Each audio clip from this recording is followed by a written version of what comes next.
But back to the Jerry Jones thing, Stephen A. Smith actually defended Jerry Jones. Yeah. So, which kind of surprised me, but then again, I don't know their relationship. I know their relationship. What is their relationship? This is the deal. Stephen is a good friend of mine, and he is. Everybody should realize he's not paid for. He believes what he believes. He does. He believes what he believes, and he has put enough money away where if they say you're fired tomorrow, Steve is cool. Right. Steve is like he was like, let me stack because I'm gonna say what I feel I need to say. Steven hates the Dallas Cowboys. He's gonna go against. He's the Cowboy hater. Blah, blah, blah, blah, blah, blah, blah. But he needs to be that because he realizes everybody needs a nemesis. And, Mr. Jones had literally, if you go down to their practice facility, there's a whole thing of Steven literally talking to the Cowboys fans. It's like running constantly. I stayed in the hotel. I watched it every 15 minutes just to make sure I filmed it and sent it to him. I was like, you doing it, huh?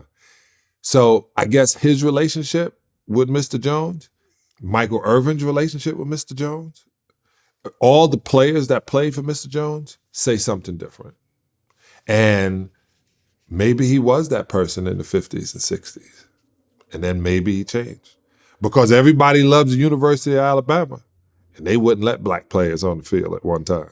Yeah, I mean, I don't think that people don't think that he's changed in 50 years or however long it's been since that photo. But I think that him addressing it would not necessarily be a bad thing. Say, hey, listen, and I think he said that he was there, but just out of curiosity. But still, the optics of it are the optics of it. You're on the white side of a group of white young men blocking black teenagers from entering a school. You should at least say, you know something, I was wrong, and I don't support this, and I shouldn't have even been there, and I feel bad that I was even there, and what my schoolmates were standing for at that time, because I don't believe that these days. At least say that.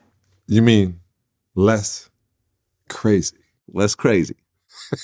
And I say that because, listen, if we were to pull up every picture, they got it now, and they're showing Karens now, and I'm going to use that word, older white women now. I just saw one telling a guy he had to move his car. He said, I live here. She goes, I don't care. I want to park here. This idea of you have to do what I say and get moving. We've been seeing it for the past 6 years, literally people saying, I am an elite and I'm Caucasian and this is the way it's supposed to go. You're here for no reason. We've been seeing it. They're not making those up. That is the craziness that has been going on and we had to just shake our head to. The best thing about 2022, or since 2020, or since the big reset, and that's what the pandemic was, since the big reset, people conscious has changed. Their ideas have changed. My daughter's 26 years old, one of them, and we're starting not to get along because I'm a baby boomer. Like we're starting at this point, no matter what I said, is a rebuttal. And it's never been like that. And it's because they are seeing things the way they see it. They are seeing things like you were complicit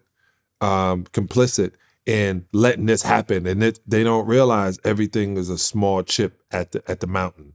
They think we're supposed to fly to the top of the mountain. This is the way it was. And they don't realize it was chipping to get to the point that they can even have an opinion. They don't even understand that until they understand. Like I used to say to my moms, she's born in 1923, God rest her soul. And I said to her, how was you like going there and people spitting on you and marching? She said, I didn't march. I was like, you didn't march? You wasn't out there? She was like, no, I was at work.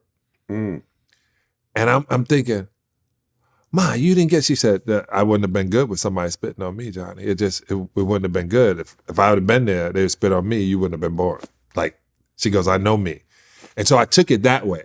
That was her way of getting out of it. But I had to realize not everybody was there. Not everybody believed and pushed with Martin Luther King. Not a lot of people. Not a lot was with Malcolm X. It like we see it and we see them and we see people in the audience, and only one or two of us can see a grandparent or somebody related in their family in that crowd. So it wasn't huge. It wasn't the gathering and putting it together. So I just realized that all the time, like, don't get on the mountaintop. If you really want to save people, you really want to save your culture, you'll do it like Harriet Tubman did it. Only speak to the ones who want to be saved. Stop talking to everybody.